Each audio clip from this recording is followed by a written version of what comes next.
Hello everyone, welcome once again to our channel education point. So friends, पिछली video में हमने cover किया था जॉइंट हिंदू फैमिली बिजनेस के बारे में।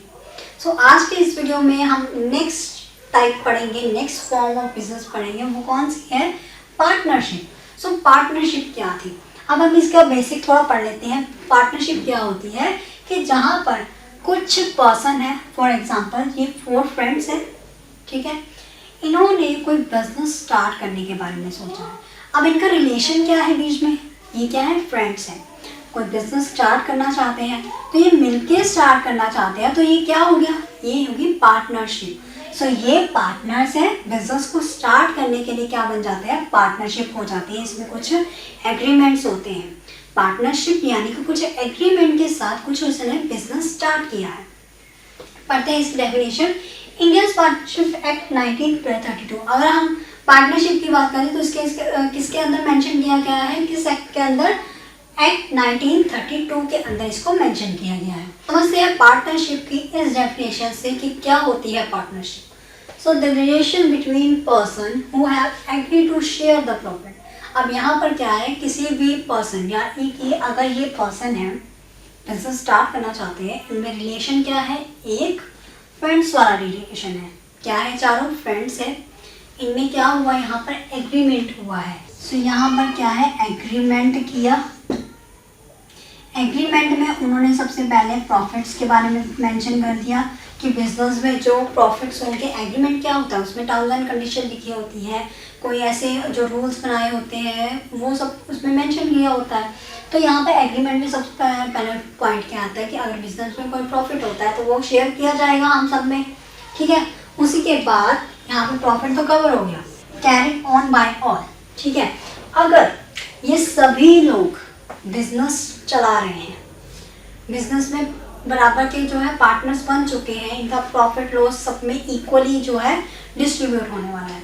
सो जब प्रॉफिट है वो अगर डिस्ट्रीब्यूट होगा तो उसको कुछ तो रेशो मेंशन किया जाएगा ना, कितने परसेंट कितने रेशो में हमने जो है वो प्रॉफिट जो है वो डिस्ट्रीब्यूट करने हैं। तो यहाँ पे एग्रीमेंट में एक और चीज़ क्या ऐड हो जाती है? यहाँ पे रेशो, कि अगर उन्होंने प्रॉफिट्स को एक दूसरे के साथ डिस्ट्रीब्यूट करना है तो वहाँ पर रेशो भी होनी चाहिए। ये भी एग्रीमेंट में मेंशन कर दिया, ठीक है।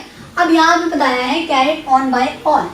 अगर ये सभी बिजनेस को ऑन कर रहे हैं, जो चला रहे हैं, तो इन सब में वो बेनिफिट, जो प्रॉफिट है, जो लॉस है, वो इन सब में इक्वली डिस्ट्रीब्यूट होगा।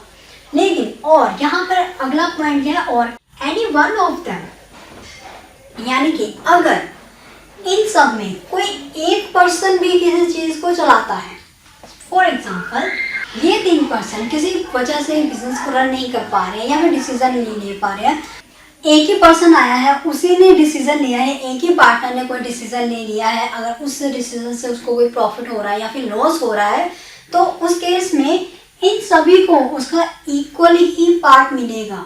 यानी कि अगर प्रॉफिट होता है एक पर्सन की वजह से तो वो सबको ही मिलेगा।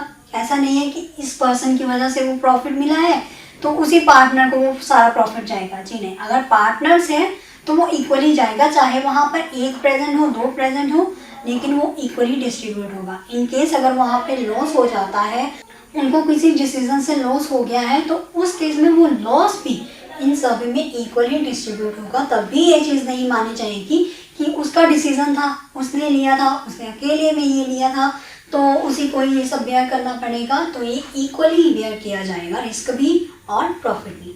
सो इसी का मतलब है एनी वन ऑफ देम, अगर कोई एक बंदा भी प्रेजेंट है तो एक्टिंग ऑफ ऑल, वो सबको ही भुगतान करना पड़ेगा। अगर एक बंदे ने उसका डिसीजन लिया है तो उसका जो प्रॉफिट और लॉस है वो सभी को ही इक्वली मिलेगा, एक पर्सन को नहीं मिलने वाला, ठीक है।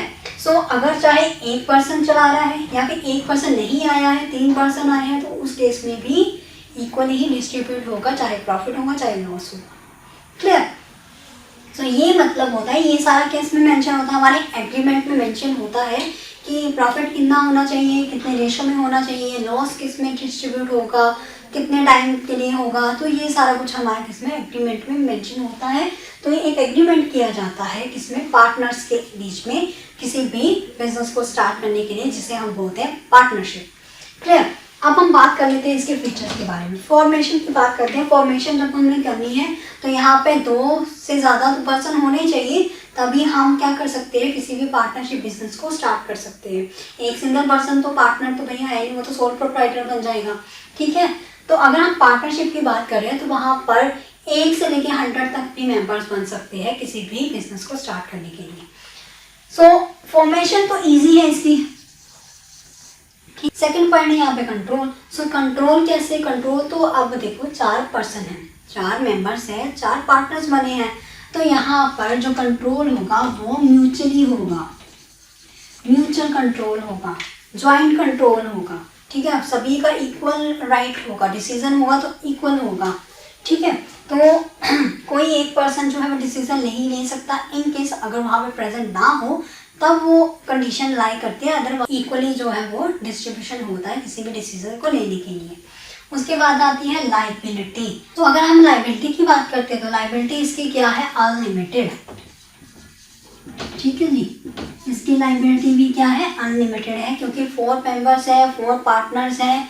तो अगर इन केस वो अपने डेट्स की पेमेंट नहीं कर पाते हैं तो यहाँ पर अनलिमिटेड लाइबिलिटी है, उनके घर का सामान भी जा सकता है। अब भाई ऐसा नहीं है कि एक ही पर्सन का जाएगा, 4 मेंबर है, 4 ही ऑनर बनने चाहिए और चारों की लाइबिलिटी क्या है, अनलिमिटेड होगी। उसके बाद है कंटिन्यूटी। अगर एक भी पर्सन इसमें से चला जाता है तो वहाँ पर वो जो पार्टनरशिप है ख़त्म हो जाएगी। सो एक पर्सन के चले जाने से भी ये जो पार्टनरशिप का बिजनेस है वो फिनिश हो जाएगा। अगर आपको दोबारा से कंटिन्यू करना पड़ेगा, दोबारा से किसी मेंबर को ऐड करना पड़ेगा, दोबारा से आपको एग्रीमेंट करना पड़ेगा, फिर से आपको सारे रजिस्ट्रेशन, सारी फॉर्मेलिटीज जो होती है वो पूरी करनी पड़ेगी और आप उस बिजनेस को दोबारा से कंटिन्यू कर सकते हो। अदरवाइज अगर एक पर्सन भी उसमें से मिसिंग है, चला जाता है, तो ये पार्टनरशिप की जो बिजनेस है वो ख़त्म, ठीक है। तो कंटिन्यूटी नहीं है इसमें।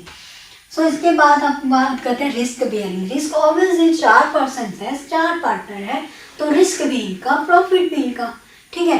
सो वो भी क्या है, म्यूचुअल है, इक्वली है, ज्वाइंटली है, सबको इक्वली रिस्क मिलेगा। जो अगर रेशो हमने यहाँ पर मेंशन किया तो उसी रेशो में इनको प्रॉफिट भी मिलेगा, उसी रेशो में इनको रिस्क भी बेयर करना पड़ेगा। किसी, जैसे मैंने बताया था, एक पर्सन ने अगर डिसीजन ले लिया है उनकी एब्सेंस में, तो उस केस में अगर रिस्क होता है, अगर प्रॉफिट लॉस हो गया है तो वो सबको भरना पड़ेगा। रिस्क सबके लिए है, एक पर्सन के लिए नहीं होगा। अगर प्रॉफिट हो जाता है तो वो भी इक्वली मिलेगा, वो एक पर्सन तो लेके बैठेगा नहीं क्योंकि उसने डिसीजन लिया है, ठीक है। सो पार्टनर्स का मतलब यही है कि बिजनेस को स्टार्ट करने के लिए इन सब का इक्वली डिस्ट्रीब्यूशन है, चाहे प्रॉफिट है, चाहे लॉस है, चाहे वो बिजनेस को स्टार्टअप करने के लिए इन्वेस्टमेंट है, तो सब कुछ क्या है यहाँ पर इक्वली है। अब अगर हम बात करते हैं इसके एडवांटेज के बारे में, एडवांटेज क्या है, फॉर्मेशन बहुत इजी है, 4 मेंबर खड़े हो गए हैं, 4 पार्टनर से, फ्रेंड से, बिजनेस स्टार्ट करने के बारे में सोचा, एग्रीमेंट्स को फिलअप किया एंड देन बिजनेस स्टार्ट कर लिया। फॉर्मेशन तो इजी है, क्लोजर भी बड़ा इजी है, एक पर्सन भी है, क्लोज हो जाता है। एक पर्सन नहीं चाहता अपने बिजनेस को कंटिन्यू करना तो वो बड़े इजीली उस बिजनेस को क्लोज कर सकता है, ठीक है। उसके बाद आती है बात इसकी और क्या एडवांटेज हो सकता है। इसका एडवांटेज है रिस्क, इक्वली रिस्क बेयर होता है, इक्वली प्रॉफिट जाएगा, इक्वली रिस्क जाएगा।